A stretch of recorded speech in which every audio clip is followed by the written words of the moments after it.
Стало известно, что возле Сатурна были замечены гигантские космические корабли. Всем привет! С вами Финемор.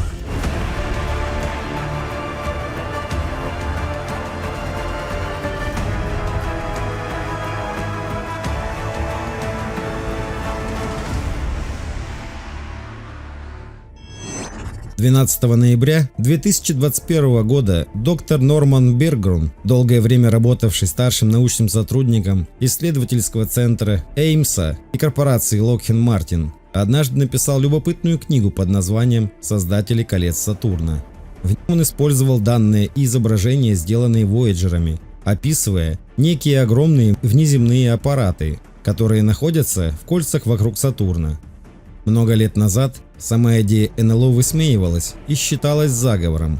Сегодня это, похоже, больше не на табу, даже для людей такого ранга. И это хорошо задокументировано. Есть непознанные летающие объекты, примерно 20% или 30% от всех таких случаев, в зависимости от исследования, не имеют рационального объяснения. Мы можем только представить, какая цель у этих тихих и безвредно движущихся объектов, которые снова и снова прилетают на Землю. Мне кажется, что наиболее вероятные объяснения состоят в том, что они просто следят за тем, что мы делаем. Это цитата из статьи НЛО «Гости из космоса» за авторством известного антрополога Маргарет Мид, опубликованной в 143-м номере журнала Red Book от сентября 1974 года. Что такого особенного в человеческой психике, что требует называть необычные гипотезы, мнения и доказательства ложными или невозможными? Почему нам трудно воспринимать открытия, не укладывающие в рамки общепринятых знаний? Кроме того, кто несет ответственность за установление пределов приемлемых знаний? Почему совершенно реальные явления очень часто высмеивались как фикция на протяжении всей истории человечества? Помимо Джордано Бруно, на костре Инквизиции сгорело еще по меньшей мере 5 ученых.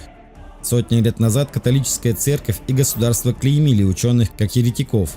Новые открытия были встречены резкой критикой, а ученых нередко осуждали и обвиняли в распространении ложной информации.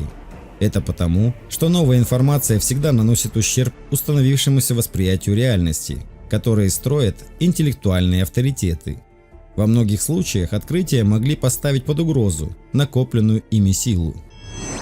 Во многих отношениях наш мир с тех пор так и не изменился. У нас все еще есть авторитарная и орловская проверка фактов, которая патрулирует в том числе и интернет, рассказывая людям, что считается правдой, а что нет. Среди многих видов оружия, которые используют эти проверяющие факты, чтобы убедить людей в восприятиях того, что происходит в нашем мире сегодня, есть и насмешки. Насмешки уже давно используются для опровержения идеи о существовании неопознанных летающих объектов НЛО, ныне часто называемые неопознанные воздушные явления. Помещение этой темы в корзину теории заговора было обычной тактикой, используемой правительствами и спецслужбами, чтобы препятствовать независимому расследованию явлений, о котором они сами были хорошо осведомлены более 75 лет. Роско Хелленкеттер, самый первый директор ЦРУ, однажды признал это, заявив, что имела место официальная кампания насмешек и секретности. Другие исследователи НЛО, такие как доктор Жан Вале, и информаторы, такие как Ричард Дотти, бывший офицер разведки ВВС, рассказали о своей осведомленности о том, как правительство устраивает похищение людей инопланетянами в целях психологической войны. Эти объекты, выполняющие маневры и движущиеся со скоростью, недоступной ни одной из известных искусственных машин, бросая вызов нашему пониманию аэродинамики и законам физики, часто выполняющие невероятные маневры уклонения, чтобы избежать столкновения с человеческими самолетами, действительно реальны, а не призрачны или вымышлены. Это цитата со слов генерала Натана Твиннинга, бывшего начальника штаба ВВС США, сказанная им в 1947 году. Сегодня Пентагон и правительства всего мира признали эту реальность и за последнее время выпустило немало проверенных видеоматериалов, документаций, данных радиолокационного слежения и многого другого. Идея крушения НЛО даже стала мейнстримом. Например, Эрик Дэвис, известный астрофизик, который работал с программой Пентагона об НЛО, заявил в прошлом году, что в марте 2020 года он провел засекреченный брифинг для Министерства обороны на тему космических аппаратов, созданных не на этой Земле. Кристофер Меллон, бывший заместитель помощника министра обороны по разведке с 1997 по 2002 год, подтвердил, что присутствовал при этих показаниях. Он и сам довольно откровенно говорил об этом явлении в течение последних нескольких лет. Доктор Дэвид Кларк, журналист-расследователь, преподаватель в университете Шеффилд-Халлам, который также был куратором проекта НЛО Национального архива в 2008-2013 годах, наткнулся на некоторые интересные документы, свидетельствующие о том, что Великобритания отчаянно пыталась захватить технологии НЛО.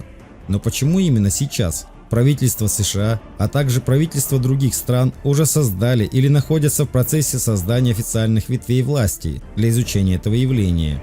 Но многие исследователи НЛО уже обнаружили тот факт, что они изучали это явление в течение многих лет. Большая часть того, что известно и что было обнаружено об этом явлении, остаются засекреченными. И учитывая опыт правительства в распространении правды среди общественности, то, что мы получаем от них в отношениях этого явления, является очень цензурированным вариантом раскрытия информации. Следует задать важный вопрос: пытаются ли правительства сформировать наше восприятие этого явления, как они это делают в отношении многих других важных тем, исходя из собственных мотивов? Аппараты размером больше Земли летают вокруг Сатурна.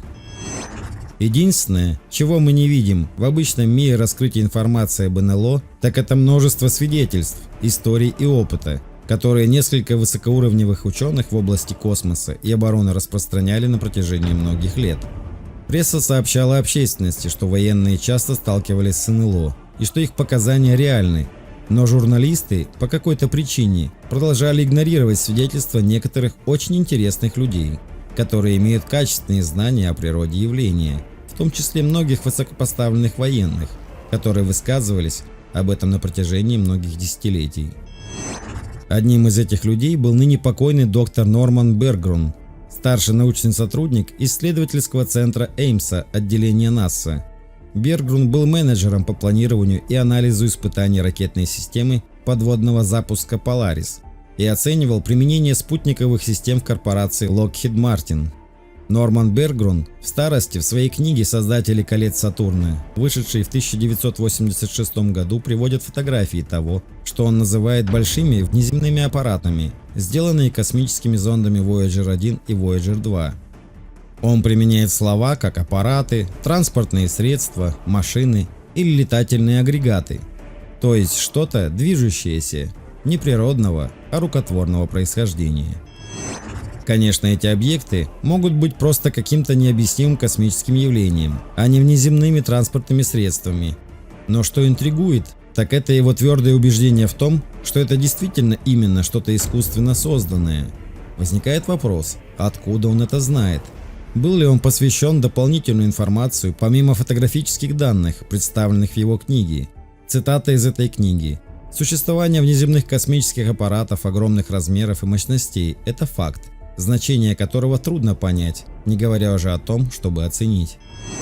Он также описывает странные источники света, наблюдаемые вокруг Сатурна, которые были известной загадкой на протяжении всей истории астрономии. Источники света на Сатурне наблюдались, в частности, такими астрономами, как Уильям Гершель, 18 век, Найтоном и Эйнсли, 19 век. В данном случае сияющий источник внезапно отошел от внешнего края кольца. В другом несвязанном случае яркий вытянутый источник, двигаясь по прямой линии, вошел во внешний край кольца. И почему-то после этих драматических событий источники света на Сатурне не стали предметом особого исследования, как можно было ожидать. Источники света или внеземные аппараты, на которые ссылается Бергрун, действительно огромны. Известно, что кольца Сатурна имеют ширину в десятки диаметров Земли. Есть изображение неопознанного источника света, который парит возле одного из колец Сатурна. Фото было опубликовано в книге «Создатель колец Сатурна». Это изображение также взято из книги Бергруна, и оно основано на фотографиях Вояджеров. На нем изображены 3 вытянутых неопознанных объекта, которые по размерам кажутся больше планеты Земля. По словам Бергруна, со временем эти аппараты размножаются. Как указывалось выше, Норман Бергрун опубликовал эту книгу в 1986 году, а более 2 десятилетий спустя он дал редкое интервью. В этом интервью он рассказал об историях про НЛО и фотографиях НЛО, которые он видел и слышал от своих коллег, и о том, что эти фото были строго засекреченными. В этом интервью он также говорил о неопознанных летающих объектах, сфотографированных в атмосфере Земли, и о предполагаемой внеземной встрече экипажа Аполлон-11 с высокими человеческими существами с темной кожей.